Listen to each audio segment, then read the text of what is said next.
Fala galera, bem-vindo a mais um Na Banheira com Juba. Antes de apresentar meu convidado, que hoje é especial, dá aquele like, se inscreve, participa. Hoje eu tenho o prazer de receber um dos maiores narradores do futebol brasileiro, Rodrigo Cassino. Tudo bem, Rodrigo?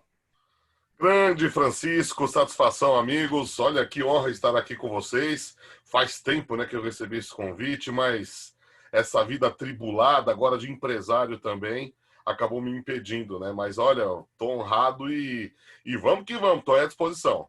A honra é toda nossa. Rodrigo, você é um cara que dá emoção ao futebol, aquele cara que fala, que transmite o gol, que leva até as casas, através da televisão, através do rádio, o gol para as pessoas. E onde começou? Como foi seu começo de carreira?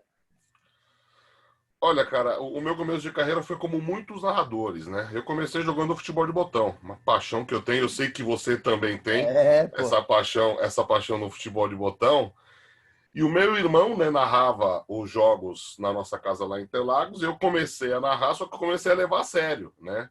Porque aí eu comecei a pegar a escalação dos times, eu era o narrador, eu era o comentarista, e dali eu comecei até a adquirir um estilo muito mais até para TV do que para rádio. Lógico, eu também faço rádio, fiz rádio durante muitos anos, mas o que eu gosto mesmo é na TV. É um negócio que é indescritível e é bem complicado, porque você tem que transmitir para a pessoa algo que ela já está vendo, né?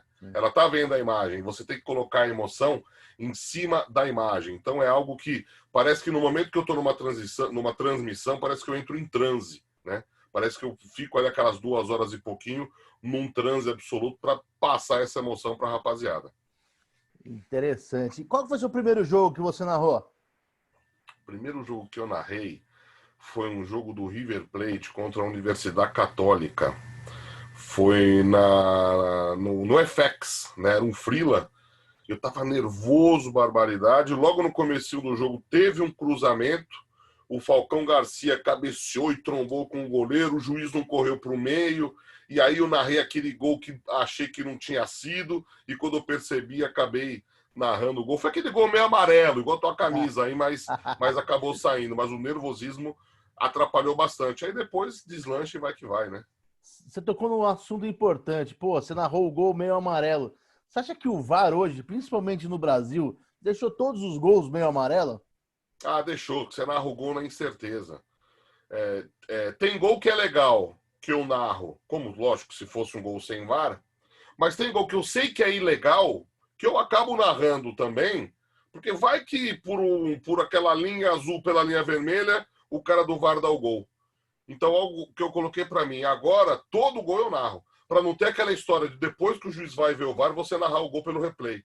Então eu narro o gol ao vivo e depois eu confirmo ou não. Mas deixou meio esquisito. Sou favorável ao VAR, mas está sendo utilizado de uma maneira equivocada.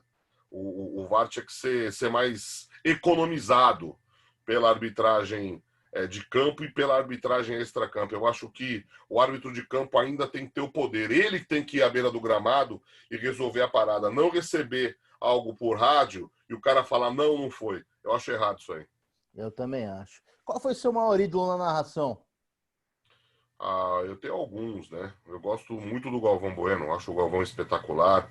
Luciano do Vale, muitas vezes eu falo, sou narrador por conta do Luciano do Vale. O Ele meu era sonho de fantástico. criança era ser Luciano do Vale. E o Paulo Stein, né, que Pô, transmitiu os TV jogos do Manchete, campeonato. pô. Pois é, ele transmitia os jogos do Campeonato Carioca no final das tardes de domingo, né? Sim, Com aquela equipe da Manchete, tinha Márcio Guedes, tinha João Saldanha, com né? saudade. Pois que Alberto Léo, fera, Alberto Léo, tinha muita gente boa naquela equipe. Eu gostava muito do estilo verdadeiro do Paulo Stein. Vou esquecer de gente, vou, né? O Claro. Osmar Santos no rádio foi extraordinário, o Silvério é extraordinário, Ulisses Costa, né, dos mais novos, é maravilhoso. Silva Júnior, que é meu amigo, narrador de rádio e TV completo, mas os ídolos mesmo, Luciano, Galvão e Paulo Stein. Rodrigo, pô, você é um amante da seleção brasileira, pô, já escreveu livros aí sobre Copa do Mundo, sobre seleção. Você narrou o 7-1? Não, não narrei, eu tava no stand-by desse jogo. Acabei não narrando. Stand-by é o seguinte, né? O narrador tá no estádio e eu fico no estúdio caso aconteça alguma coisa. Ainda bem que não caiu, porque narrar aquele jogo ali ia ser trágico, né? E olha, foi algo terrível para o nosso futebol que marcou, manchou, lógico, não apaga a nossa história, né? Que até 2002 foi maravilhosa. Depois o Brasil não conquistou mais Copas do Mundo, teve grandes momentos, mas é uma mancha feia, né? Que o Brasil não precisava ter passado por isso, né? De onde o narrador tira força para passar? Porque ali é o trabalho dele, ele tem que minimamente passar a emoção e até esconder a tristeza. De onde o narrador tira força para isso? Olha, eu sou muito corneteiro, né? Eu não revelo o meu time, mas assim, eu sou um cara crítico mais ao meu time quando eu estou trabalhando do que aos outros, até porque eu acompanho mais de perto, conheço os meandros. E como eu gosto muito de seleção brasileira, eu também sou um cara muito crítico à seleção brasileira, não só em tempos de Copa do Mundo, eu não sou aquele cara que acompanha a seleção só em tempos de Copa. Se o Brasil está jogando contra Angola, quarta-feira, às 4 da tarde, minha agenda me permitia, né, minha agenda de jornalista, a de repente estar numa redação ou estar em casa assistindo o jogo e analisando aquele convocado ou aquele outro convocado. Então, disso me traz a força, do conhecimento, da sabedoria, de elogiar no momento que o time está bem, mas de criticar no momento que o time está mal. Eu tenho uma teoria que é a seguinte: o Brasil, nas Copas de 2010 e 2014, não foi com força máxima. Porque por pior que tivesse um jogador como o Ronaldinho Gaúcho, por exemplo, em 2010, você ter um cara como o Ronaldinho Gaúcho à disposição e você não levar, sendo que você pode ficar com o cara treinando, motivando o cara durante 30, 40 dias antes da Copa começar, e você não levar como o Dunga fez, como o próprio Felipão não levou o Ronaldinho Gaúcho, não levou o Kaká. Ele poderia ter levado os dois, ter levado o Ronaldinho e o Kaká. Um seria titular e um banco, tudo bem conversado. Aí, quando machuca o Neymar contra a Colômbia, o que aconteceu? Não tinha o reserva à altura entre o Bernardo e o Alegria nas pernas. Porque a Alemanha vem do Ronaldinho Gaúcho do outro lado, vem de um Kaká, iria ganhar aquele jogo, mas não ia ser de 7. Ia ser um 3-1. Um outro respeito, né? Exatamente, um outro mesmo respeito. O Adriano, em 2010, também fez falta. Até o Romário, em 2002. Pois é. O Adriano, em 2010, ainda existe, né, uma coisa mística aí, que o Jorginho foi assistir um treino do Flamengo para conversar e observar o Adriano, e o Adriano faltou no treino. Isso foi terrível. Mas você pode conversar.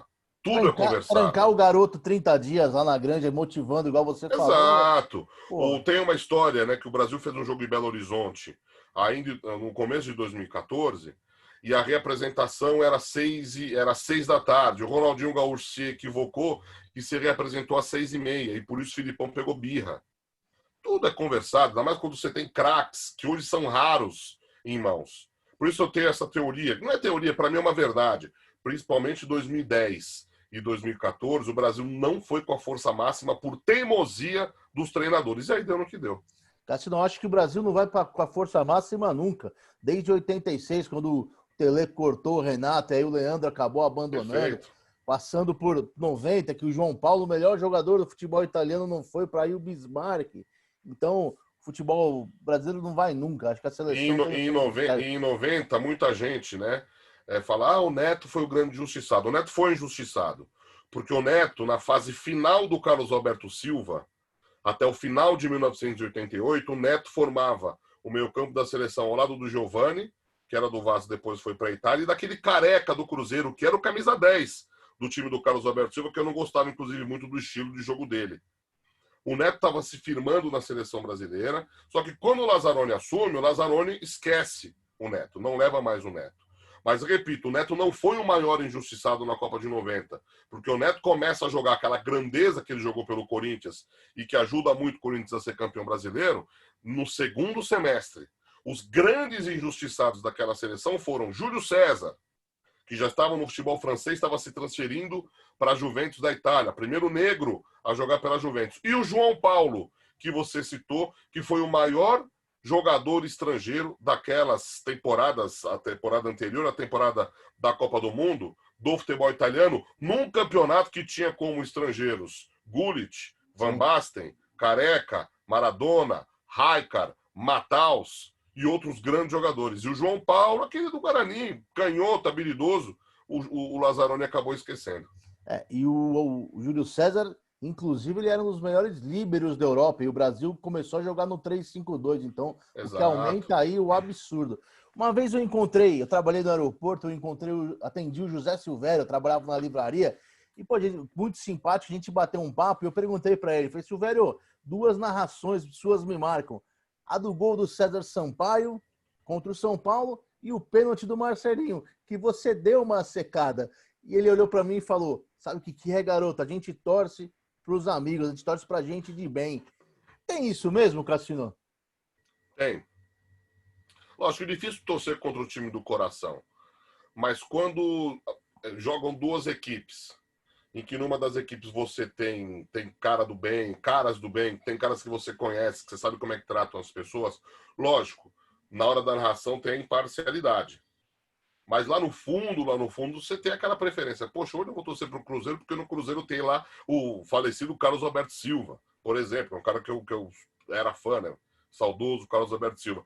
Tem realmente um pouco disso. Agora, torcer contra o time do coração é difícil. O que não é difícil é ser imparcial. Isso eu consigo distinguir muito bem. Você tá com o teu time do coração em campo contra uma outra equipe, o profissionalismo impera. É que eu te falei, é um transe que acaba me atingindo durante uma narração, e aí eu tenho que relatar o fato. Não adianta ainda mais que eu faço com imagem, faço televisão. Não adianta eu brigar com a imagem e tentar enganar o telespectador. Sim, com certeza. Qual que foi o gol que te deu mais emoção lá? Emoção pro bem e te deu mais tristeza também? Olha, cara, de sopetão, assim, um dos gols que eu narrei na Copa do Mundo de 14 foi um gol do Shaqiri, da Bélgica. Não vou lembrar o adversário. Eu Shaqiri tinha da narrado Suíça, né? Shaqiri da da Suíça. Suíça, falei Bélgica, né? Desculpa. Eu tinha narrado 2 jogos daquela Copa 0-0. Eu falei, pô, não é Pô, possível.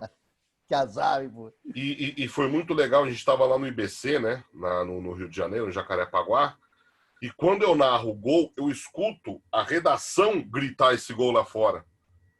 E não porque o pessoal estava torcendo para a Suíça, o pessoal estava torcendo para que eu narrasse Legal. um gol na Copa do Mundo. Então esse gol me marcou muito, foi se eu não me engano, meu primeiro gol em Copas do Mundo. Agora, gol que trouxe tristeza, eu preciso pensar um pouco, eu não me recordo, não estou me recordando muito gol que trouxe tristeza não, até pela imparcialidade, né? Gol nunca traz tristeza, gol é a alegria do povo. Pois é, sendo a favor, contra, isso aí não tem muito não.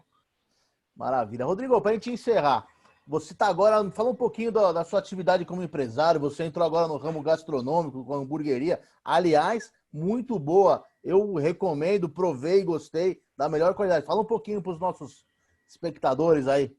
Agradeço os elogios, até porque você mora longe, eu não moro no Morumbi, você mora no Ipiranga, para o hambúrguer chegar fresquinho ali, o motoqueiro fez milagre, né? É isso, Esmila, chegou quentinho, muito bom.